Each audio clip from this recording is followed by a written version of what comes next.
নমস্কার বন্ধুরা, সকলকে আমার চ্যানেলে স্বাগত। রাজ্যের সমস্ত ধরনের সকল সরকারি কর্মচারীর পাশাপাশি সমস্ত ধরনের পেনশনার এবং ফ্যামিলি পেনশনারদের জন্য বর্তমানে যে পেনশন প্রকল্পটি চালু আছে, অর্থাৎ ওল্ড পেনশন স্কিম বা ওপিএস, সেটি বন্ধ হতে চলেছে এবং এর পরিবর্তে এনপিএস চালু হতে চলেছে।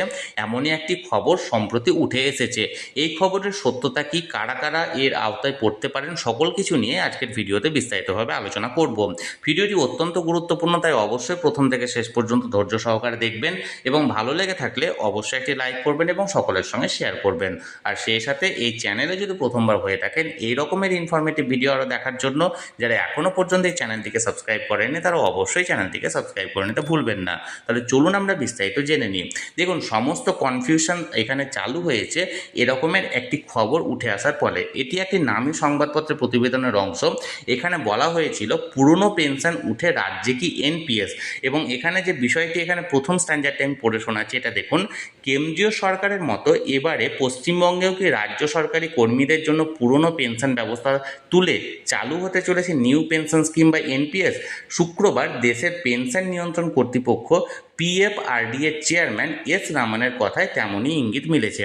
অর্থাৎ এখানে পিএফআরডি এর চেয়ারম্যান কলকাতায় হাজির হয়েছিল এবং তার একটি কথাতে এই এমনই একটি বিষয়ে বা এমনই একটি ইঙ্গিত মিলেছে যে আগামী দিনে রাজ্যের যে ওপিএস আছে বা ওল্ড পেনশন স্কিম আছে, সেটির পরিবর্তে কর্মচারী এবং পেনশনারদের জন্য এনপিএস চালু হতে চলেছে। আদৌ পশ্চিমবঙ্গ রাজ্যের সমস্ত সরকারি কর্মচারী এবং পেনশনারদের জন্য ওপিএস বন্ধ হয়ে এনপিএস চালু হবে কি হবে না, সেটি তো সময়ই বলবে।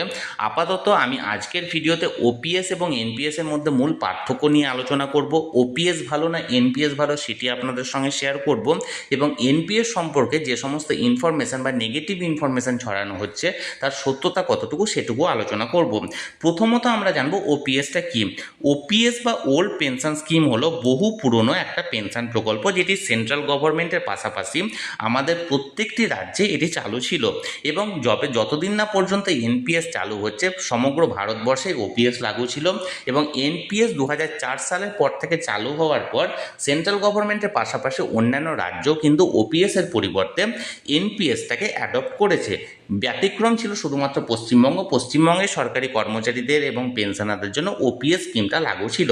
এই ওপিএস বা ওল্ড পেনশন স্কিমটার মাধ্যমে একজন সরকারি কর্মীকে তার অবসরের সময় তার যে লাস্ট বেসিক পে ছিল, অর্থাৎ তিনি যে মাসে অবসর নিচ্ছেন সেই মাসে তার যেটা লাস্ট বেসিক পে ছিল, তার টোটাল সার্ভিস লাইফের উপর ভিত্তি করে সেই লাস্ট বেসিক পের ওপর সর্বোচ্চ 50% পর্যন্ত তাকে বেসিক পেনশন হিসাবে ধরা হতো। ফর এক্সাম্পল, একজন সরকারি কর্মচারী যিনি যে মাসে অবসর নিচ্ছেন সে মাসে ধরুন তার যদি 50,000 টাকা বেসিক পে হয়, তাহলে সেক্ষেত্রে তিনি যদি অন্ততপক্ষে 20 বছর চাকরি করে থাকেন তাহলে সেক্ষেত্রে তার 25,000 টাকা হতো বেসিক পেনশন। এবং এই বেসিক পেনশনের ওপর অন্যান্য যে সমস্ত অ্যালাউন্সগুলো আছে, অর্থাৎ ডিএ, যেটা পেনশনারদের ক্ষেত্রে ডিআর বা ডিআরনেস রিলিফ যেটা বলা হয় সেটি, এবং তার সাথে মেডিকেল অ্যালাউন্স প্রযোজ্য হতো।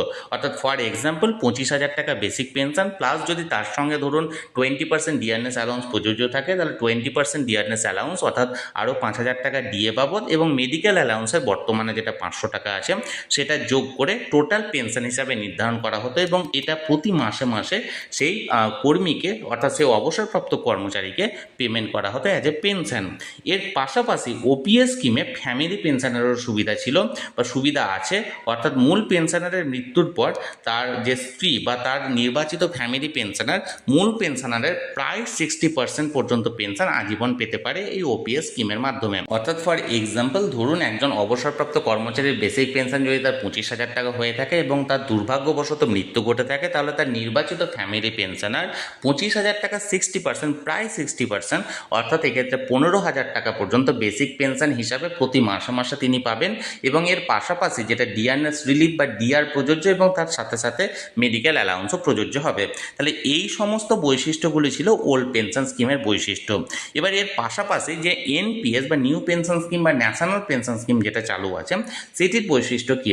এই পেনশন স্কিমটা মূলত একজন কর্মীকে তার সমস্ত সার্ভিস লাইফ জুড়ে তাকে কন্ট্রিবিউশন করতে হবে, অর্থাৎ তিনি যবে থেকে চাকরিতে যোগদান করবেন তবে থেকে তার রিটায়ারমেন্ট পর্যন্ত তাকে একটা নির্দিষ্ট অ্যামাউন্ট তাকে এখানে কন্ট্রিবিউট করতে হবে। এবং অ্যামাউন্টটা কি? তার প্রতি মাসে মাসে যে বেসিক পে থাকবে এবং তার সাথে যে ডিএ থাকবে, এই দুটোর মানে এখানে ক্যালকুলেশন করে, অর্থাৎ দুটোর যোগফল যোগফলের টোটাল 10% প্রতি মাসে মাসে কন্ট্রিবিউট করতে হবে। অর্থাৎ তার বেসিক পে যদি 30,000 টাকা হয় এবং তার সাথে তার ডিএ যদি আরও 10,000 টাকা হয়, তাহলে 40,000 টাকার 10% অর্থাৎ 4,000 টাকা তাকে প্রতি মাসে মাসে এক্ষেত্রে কন্ট্রিবিউট করতে হবে। এর পাশাপাশি সরকারের তরফ থেকে, অর্থাৎ এক্ষেত্রে যিনি মানে যেটা সেন্ট্রাল গভর্নমেন্টের কর্মী হোক বা অন্যান্য রাজ্যের কর্মী হোক, সেই রাজ্য সরকারের তরফ থেকে আরও 14% কন্ট্রিবিউট করা হবে। অর্থাৎ একজন সরকারি কর্মচারী যে অ্যামাউন্টটা দেবেন সেটা 10% হিসাবে দেবেন এবং সরকারের তরফ থেকে 14% এখানে পেমেন্ট করা হবে। অর্থাৎ টোটাল 24% এক্ষেত্রে একটা পিএফআরডি এর আন্ডারে এখানে জমা হবে।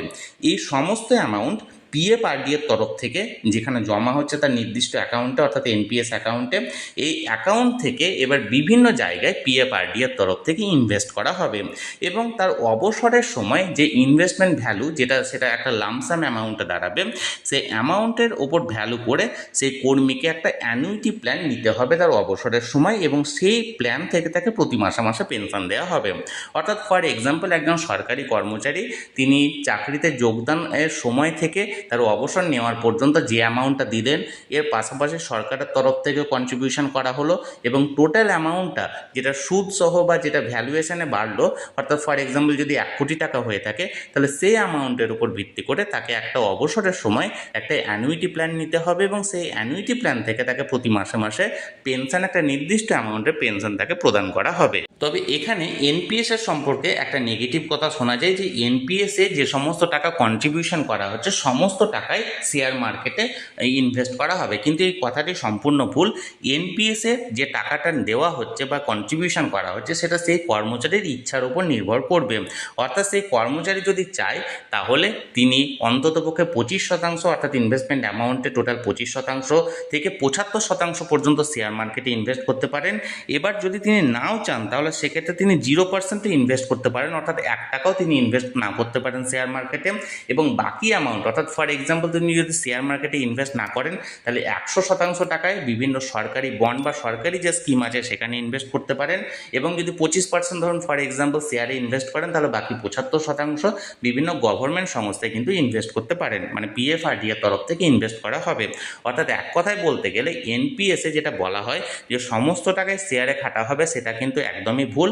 সেটা কর্মচারীর ইচ্ছার উপর এক্ষেত্রে নির্ভর করে, অর্থাৎ কর্মচারী যেমনটা চাইবে এনপিএস এর তরফ থেকে তার টাকা সেইভাবে এখানে বিনিয়োগ করা হবে।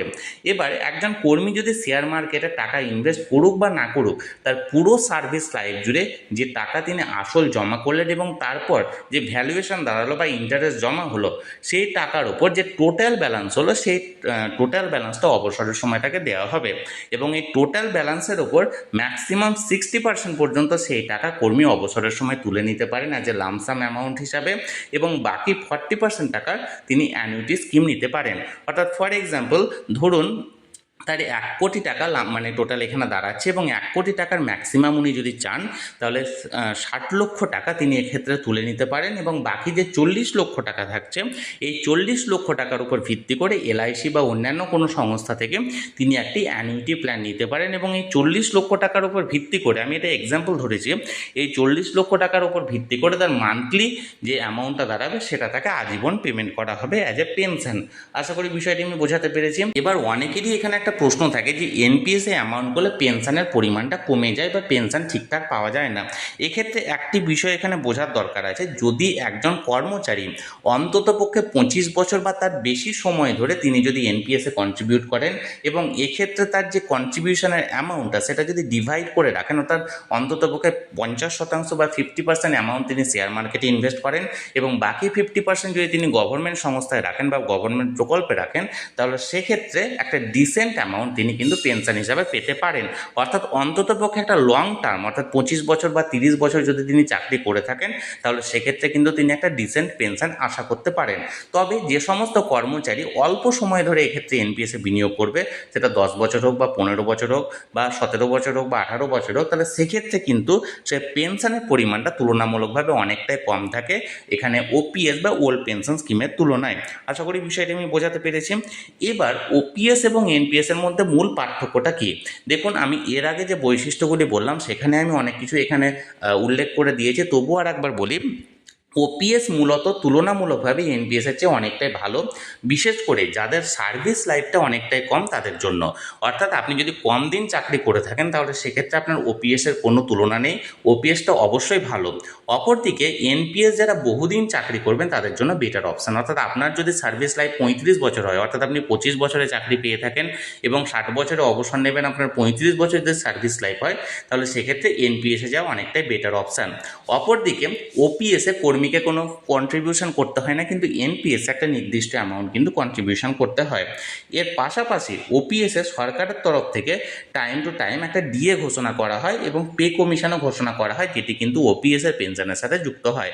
অর্থাৎ বর্তমানে একজন কর্মচারী যিনি অবসর নিয়েছেন তার বর্তমানে যে পেনশনের পরিমাণটা আছে সেটা কিন্তু সরকারের তরফ থেকে যে time to time dearness allowance ঘোষণা করা হবে সেই পেনশনের সঙ্গে কিন্তু সেই অতিরিক্ত ডিএটা যুক্ত হবে এবং তার পাশাপাশি 10 বছর অন্তর অন্তর যে পে কমিশন চালু করা হয় বা লাগু করা হয় সেই পে কমিশনের বেনিফিটও কিন্তু ওপিএসের ক্ষেত্রে প্রযোজ্য হবে।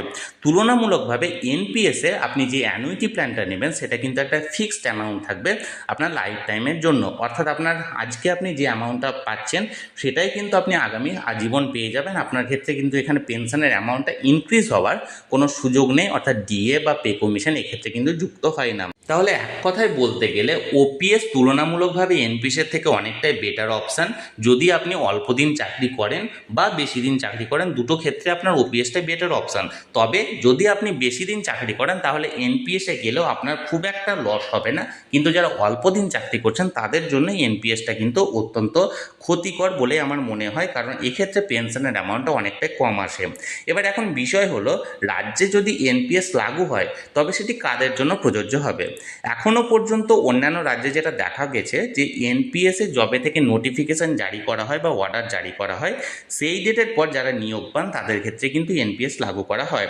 পুরনো কর্মী বা পেনশনারদের ক্ষেত্রে পুরনো যে পেনশন প্রকল্প অর্থাৎ আগের পেনশন প্রকল্পটাই কিন্তু প্রযোজ্য থাকে, সেক্ষেত্রে এনপিএস লাগু হয় না। ধরুন আজকে যদি এনপিএসের নোটিফিকেশান জারি হয় তাহলে সেক্ষেত্রে 2026-এর পর অর্থাৎ আজকের পর থেকে যারা নতুন চাকরিতে যোগদান করবেন তাদের ক্ষেত্রে কিন্তু এই এনপিএস প্রযোজ্য হবে।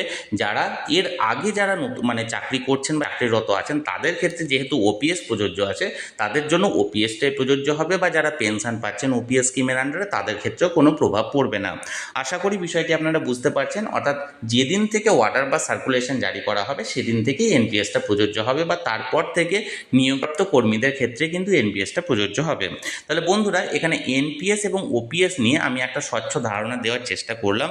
যদি আপনাদের এই ইনফরমেশানগুলো মনে হয় কোনো কাজে লেগেছে তাহলে অবশ্যই ভিডিওটা লাইক করতে পারেন এবং সকলের সঙ্গে শেয়ার করতে পারেন। আর সেই সাথে এই চ্যানেলে যদি প্রথমবার হয়ে থাকেন এই রকমের ইনফরমেটিভ ভিডিও আরও দেখার জন্য যারা এখনও পর্যন্ত চ্যানেলটিকে সাবস্ক্রাইব করেনি তারা অবশ্যই চ্যানেলটিকে সাবস্ক্রাইব করতে পারেন। ধন্যবাদ, দেখা হচ্ছে পরের ভিডিওতে।